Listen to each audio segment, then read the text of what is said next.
यही हो नेपाल, नेपालीको घर, नेपालीको घर। यही हो नेपाल, नेपालीको घर, नेपालीको घर।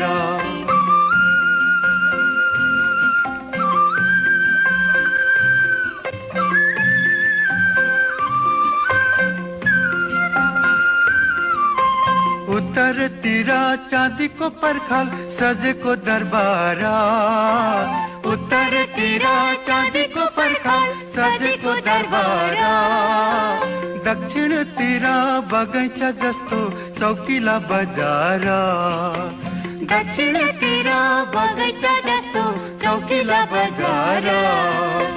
मेची र काली शान्तिका सधैँ गाउने समाचार,